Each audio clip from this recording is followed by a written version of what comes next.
জীবনের সংগ্রামটা শুরু হয়েছিল সেই কবে থেকে, বিয়ের আগে।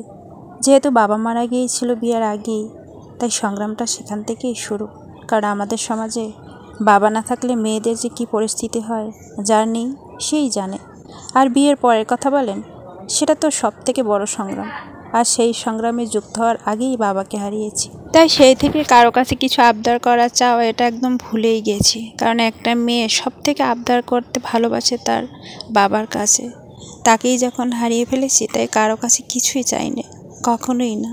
কষ্টের কথা দিয়ে ভিডিওটা শুরু করলাম, কিন্তু দিনটা আমার কিন্তু ভালোই গিয়েছিল। আজকে অল্প সময়ের জন্য কিছু ভালো মুহূর্ত কাটিয়েছি, সেটা শেয়ার করব।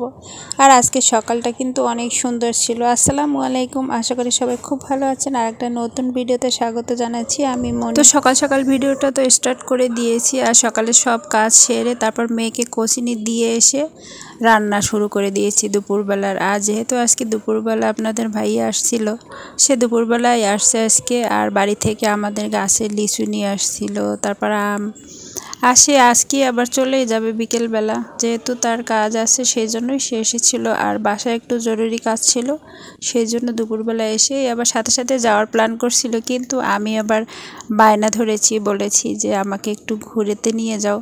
আসলে দূরে কোথাও ঘুরতে যাওয়া হয় না। অনেক দিন আগে কুয়াকাটা গিয়েছিলাম।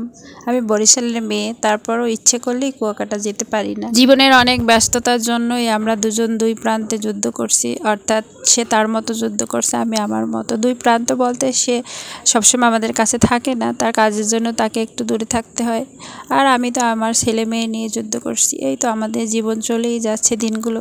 মাঝে মাঝে খুব মিস করি যে একটু ঘুরতে যাওয়ার প্ল্যান করি। তো আজকে সেই বায়নাটা ধরলাম অনেক দিনে পরে। সে অবশ্য আমাকে বেশি সময় দিতে পারেনি, সে বলার সাথে সাথে রাজি হয়ে গেছে। রাগারাগিও করেনি, কষ্টও পায়নি।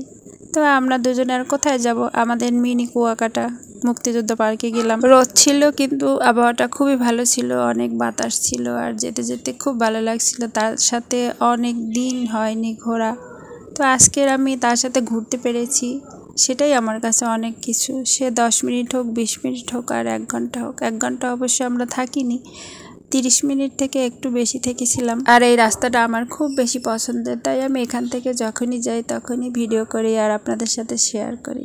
আর এখানে দাঁড়িয়ে থাকতেও খুব বেশি ভালো লাগে। তো আমরা তো আর দাঁড়িয়ে থাকিনি, বাইকে করে সোজা নদীর পাড়ে গিয়েছিলাম, যেহেতু আমার নদীর পাড় যাওয়ার জন্য খুব ইচ্ছে করছিল। তো আমরা এসেই পড়লাম আমাদের মিনি কুয়াকাটা। কিন্তু এখানে নদী অল্প একটু দেখা যায় নৌবাহিনীদের অনেক জাহাজ থাকে, তাই ফাঁকা জায়গা খুব কম। তারপর জায়গাটা বেশ ভালো লাগে। আর আমরা এমন একটা সময় এসেছি, এখানে লোকজন কম ছিল, তাই আরও বেশি ভালো লাগছিল। আর সব থেকে বড় কথা যে আমি আপনাদের ভাইয়ের সাথে এসেছি দেখে আমার খুব বেশি ভালো লাগছে। আমার তার সাথে সব জায়গায় যেতে ভালো লাগে। আমাদের ব্যস্ততার কারণে আসলে ঘুরতে যাওয়া হয় না। ইচ্ছা দুজনেরই আছে, কিন্তু ঘুরতে আর যাওয়া হয় না। জানি না আমাদের এই ব্যস্ত জীবন আর কতদিন থাকবে আর কতদিন যাবে, নিজেদের সময় দিতে পারবো কি না আদৌ। আমাদের জন্য দোয়া করবেন। আমাদের সম্পর্কটা যেন এরকমই থাকে, দুজনে বুঝতে পারি, দুজনকে যেন একটু হলেও সময় দিতে পারি। আসলে হাজব্যান্ড ওয়াইফের রিলেশনটা মূলত সময় দেওয়ার উপরে ডিপেন্ড করে, ভালো কিংবা খারাপ, তাই না বলে? তাই সবার উদ্দেশ্যে আমি একটা কথাই বলবো, শত ব্যস্ততার মাঝেও দুজনকে সময় দিবেন, তাহলে সম্পর্ক মজবুত ও সুন্দর হবে। আজ প্রথমে সে আর আমি ক্যামেরায় বন্দি হলাম একসাথে।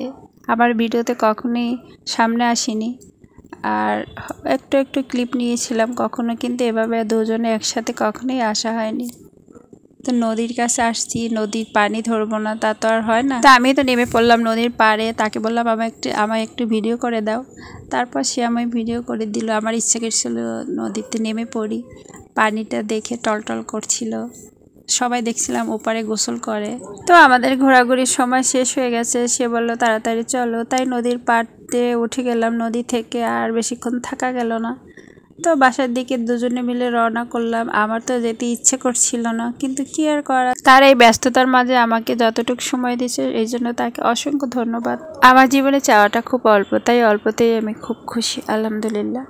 আর আজকের ভিডিওটাও এই পর্যন্তই। যদি কোনো কিছু ভালো লাগে অবশ্যই লাইক কমেন্ট শেয়ার করে আমার পাশে থাকবেন, আর আমাদের জন্য অনেক বেশি দোয়া করবেন। আমরা যেন এভাবেই সুন্দর একটা সম্পর্ক নিয়ে সারা জীবন কাটিয়ে দিতে পারি। সবাই খুব ভালো থাকবেন। আল্লাহ হাফেজ।